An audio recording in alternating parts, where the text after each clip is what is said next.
Hey, this is Writers Row. I'm DC Wright-Hammer, and I brought a very special guest onto this show. I'll let her introduce herself. My name is Desi Mesa. I'm also a writer. She is a writer, and I brought Desi on this show to talk about how we use writing to cope with life in general, the things that we go through. And we will dive right into that topic right after you hit the thumbs up on this video, subscribe down below, and if you want to hit the bell, go ahead. So, Desi, we've talked before. This will be the second episode that we've done together, and so in the past we talked about your author journey, but I want to talk about something a little more personal, I guess, in terms of like every writer goes through this, and that's coping with life, coping with everything that we go through, and using our writing as a way to deal with it. And so I'll start with an open-ended question. Sure. How was writing helpful with you coping with life? What are some examples maybe of, you had some issues in life and writing helped you get through it? You know, um, it's kind of maybe a darker subject sometimes, but I think that writing saved my life in a lot of ways. I started out just wanting to write stories, and I didn't know why. I remember that. It was a few years ago. I had a story in my head. I wanted to get it out on paper. I wanted to be a writer, but it turns out it was a lot deeper than that. So, as I went through a kind of a volatile end of a marriage, going through therapy, all of those things, um, I realized that I was dealing with a lot of depression, a lot of anxiety, ended up getting diagnosed with PTSD. And I didn't realize that the outlet that I was using at the time was writing. So I would write songs, I would write poetry, I would write stories. And if I look back over the last few years and I look at, thematically what I've been writing, even everything from, short stories to the novel that is coming out, to the smallest tweets of poetry, there's like a theme of trauma and healing. And we write these dark things, and it's like, okay, how is writing these dark things going to help you? Why not write just the hopeful stuff? I've been kind of attacked a little bit by friends and family, like, why don't you just write positive stuff, and that will lift your spirits. But it's important to get all of those things out. It's just very healing to, have it out on paper in this expressive way. Um, and it really saved my life in a lot of ways and helped me realize, as I wrote it down, what I was actually dealing with. I didn't know sometimes until I looked back and I would read a poem or I'd read a story and I'd go, oh my God, like that's some really deep stuff. I had a near-death experience. I actually had blood clots in my lungs. And for those that don't know, if you end up, a lot of things led to that, but if you end up with blood clots in your lungs, one in three people die from that, right? So Yes. like, you know, Meatloaf, rest in peace, 2 out of 3 ain't bad. Yeah, that was me. I was 2 out of 3, the 66%. Hmm. I normally don't like the odds. I want even better ones, but I survived. And for a year after that, I just kind of was like checked out emotionally. Like I almost died. I feel like, and I'd struggled with depression a lot. But then I started working this job in data migration. So moving data from here over to here, from this system to that system. And my mind started to run with it. And I'm like, and I had this health issue. And I'm like, my body is like failing me, but my mind is still sharp. Like, why can't I just take my mind and put it in a body that still works? Like this whole, like, I need an ejector button. I need to get out of here and I need to get into a body that works. And I just started, like, I started with a scene, not even really related to that. And I just kind of backed it into this idea of like, you know, what what would the consequences be of taking your mind out of one body and putting it in another? And I basically worked through the idea of like, careful what you wish for, because Hmm. it might seem like a solution today, but it comes with its own risks, impacts, problems. And, just because it seems like your golden ticket, like we saw the golden ticket in Willy Wonka, came with some stipulations. Like, It did. but writing all that down and telling the story allowed me to work through all that and basically realize, like, I had a story to tell. I had creativity to bring to the world, positivity, even though I wrote about dark subjects, like spin it in a way that, makes people feel at least satisfied, if not happy or excited, or like, the intense scenes really, interested them, got them through their day, helped them to deal with some things. And I think that's how I've used writing to help cope, at least back then. I completely relate to that. And do you ever, when you're going through those times, sometimes we write really dark shit. Like Mhm. we'll write, like I have my poetry. I think I wrote something last night. I had a panic attack. I have anxiety. This Sure. might be relatable to some people. And it was something about like, it was kind of just some really dark imagery, and that can be disturbing. But sometimes we write things and we don't realize, or people don't realize, that we're going through some really dark stuff at the time, and we're writing something beautiful in response to the dark thing we're feeling, if that makes Yep. sense. Absolutely. So Bindlepunk Bruja, the book that I have coming out in September, nobody knows this type of thing except for people that are like in my closest circle. And I Okay. don't mind sharing. And it's just something that I think you can relate to. I wrote that novel and sold that novel during a very volatile, dark time. Yeah. Okay.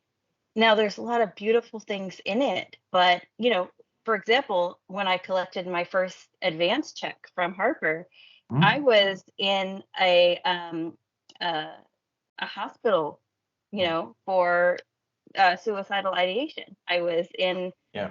a 3-day stay in a hospital for depression and anxiety and, all of these really horrible things from suffering from under, just some terrible things that were going on and some trauma in my life.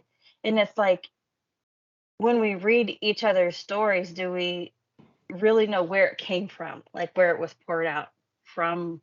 And um, even if we don't know, I think we can safely say that most writers, if not all writers, it came from like somewhere way deep Hmm. down. And we poured it out, and sometimes it's beautiful, Yeah. right? Sometimes it's awful and terrible, but I know that everything that I've penned to paper has been so healing in some way.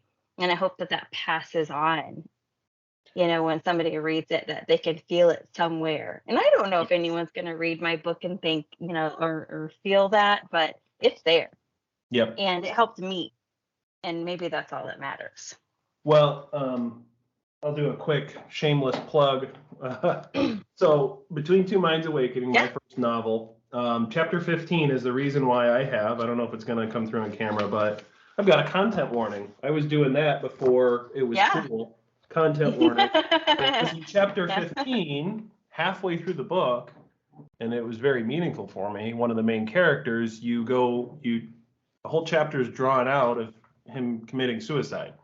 Mhm. Um, and the thoughts, basically the things that, you know, stripped him down to his basic elements. And in the end, he felt like such a failure and disappointment that this was his only option. Now, I've never I felt like, it'd be better off if I wasn't here. I've never had the actionable side of suicidal thoughts, Yeah. but I've thought about the existential side of it. What if I didn't Sure. exist? So on. But Very relatable. writing that scene was really me putting to rest some of those feelings, some of those what if I wasn't here, and it allowed me to put them on paper. A lot of them are my thoughts. It's talking about fatherhood. It's talking about failing at life and failing as a husband and different things like that. And it's all in there.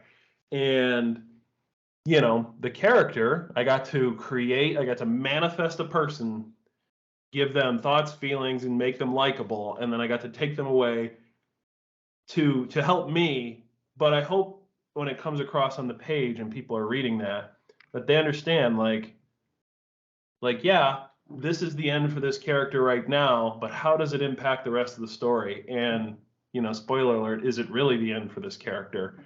and what does that look like? And so, I love the phoenix rising up from the ashes. I love the rebirth story. I don't necessarily like people faking deaths just to fake them, but I do like the idea of stripping it down, going back to the basics and just here's who I am as a person. And, I've been through a lot, been through some shit, like you can tell, and I just got to pick myself up and I've got to move on. I think this is the reason why I don't like picking on any writers ever. So there are very successful writers out there that get named all the time, Mhm. um, amongst writers that are like, oh, it's total shit writing, blah, blah, blah. And yet it related to somebody somewhere to where they became successful and sold a lot of books. Sure. We could possibly say that it was just a one trick pony or whatever. But what if, just what if they were going through something and they poured that out onto paper and it related some way, somehow to these masses of people that are buying it? Like, you don't know. Because when you read my book, like, you're not going to see suicidal ideation. You're not going to see, a 35-year-old sitting in a psych ward, wishing that she could see her children. You're not going to see that in the book, yet that's in there. It If you is. understand what I'm saying, it's poured out in some way. And I think that will reach across and grab people, just in somehow. It Mhm. does it somehow. And so that's why when I tell you, like, I hope I become this famous writer, everyone's like, I don't understand how she became so famous. Like, maybe there's something that comes across in our writing that we don't really even understand that ends up connecting to people. Oh, absolutely. I've told this story on this channel countless times. I don't know how many people have picked up on it, but when my editor got done with my first novel, she's Yeah. like, you've got the whole dad thing going on throughout this book. You work that in there. And I'm like, what? That couldn't be farther from the truth. No, I didn't. Which is a quote from Austin Powers. Um, Got it. Yeah. That's funny. but I went through it. I was a new father. I had an 18-month-old son for the first time in my life. I was questioning the way I was parented as a child because I was working out Don't we all? on all the levels what parenting meant to me. And that's in chapter 15. Like that literally. And I had to step away. Like I remember writing that and crying while, as I'm writing it and finishing it. And, there's a catharsis there, but there's also this like exhaustion of like, I just took something from my core and put it on paper. I've got to step away. And, but I think doing that allowed me then to circle back and sort of rejuvenated. Okay, now that I've put that to rest, what's the next chapter? And literally, what's the next chapter in the book? But what's the next chapter for me? You just made me think of something because I have never been someone in the past, before I became Desi, which was Okay. just a few years ago. I have never been someone that stood up for herself. I've never been someone that spoke up for herself.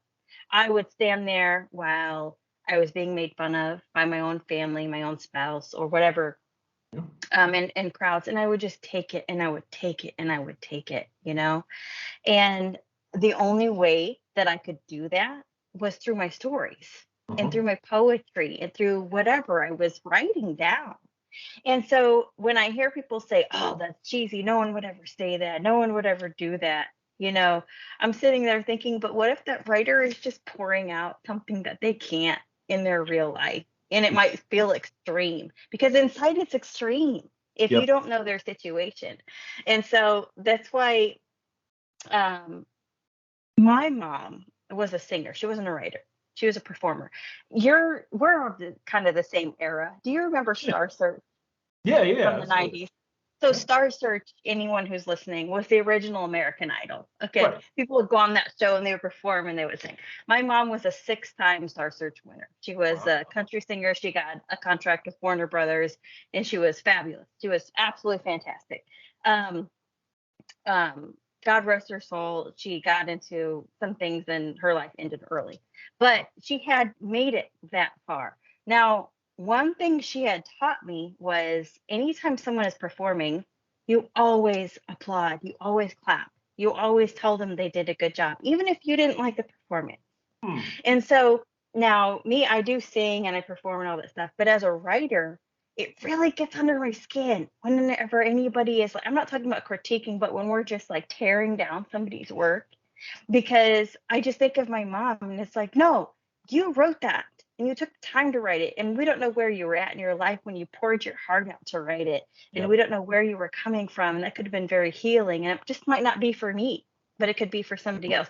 So I always, like in the writing community, whether you're indie and whether you're trad and like all these like things where everybody's after each other, like, oh, it gets under it. I'm so passionate about it, but it's like, no, Yep. like you did it and you did a great job. And I'm so proud of you. And I'm going to clap for you every time. And I think of my mom when she's like, you clap, you applaud, you tell them, great job. So that's Yep. just kind of where I come from with writing. Yeah. I really appreciate that, Desi. I think, you know, it feels like a different era, right? We've got social media, we've got so many opinions, we've got people who want to say this writing is objectively good or this writing is objectively bad, and like, that just doesn't exist. Like it. According to like who and what, Exactly. it really is art. And okay, this might have sold a whole bunch of books. Does that make it good? Right. Does that make it bad? Like, do we have to use these labels? And so I've, you've been in the groups where it's like, oh, 50 Shades, oh, Hunger Games, Right. oh, whatever the popular books that sell at the time, and they just tear them down. They just tear them down. They're just like, you don't know, you know, or indie books. It's like, oh, indie, you don't have the funds to like be professional, and it's blah blah blah. Oh, it gets under my skin. I'll defend anybody. I'll defend Yep. anybody who poured their heart out. There you go. So if anybody takes anything from this episode, Desi's got your back. I do. I'm So clapping for you. there you go. All right. Any parting words? I feel I'm like I saying said it. so many. I'm saying it slowly to prepare you this time. Thank Anything you. you want to tell anybody about coping using writing as we wrap things up? I don't think about what anybody is thinking Mhm. when I write what I'm writing. I just pour out what I'm hearing. And you just pour it out. There you go. Let it go. And then people, I really believe people relate to that instead of trying to find what's popular. There you go. Yep. And that just cued my thought. Sorry to steal the last word, but No, go ahead, please. I think I wrote obsessively, maybe compulsively, when I was getting over my traumatic experience. And I would just lose hours, like 4 hours, 5 hours. And I would ignore some life things that needed to happen. Me too. But I wasn't, I was away mentally, but I was physically there, and I could have been doing a lot of worse things. And in the end, I created something that I put into the world that other people can enjoy. And I think, don't feel too bad about the sacrifices that you might have to make to get through some stuff, especially if you're using a creative outlet to help you do that. Absolutely. I agree. And with that, I want to thank you for coming on again, Desi. This has been the greatest. And we will catch you all next time. Thank you.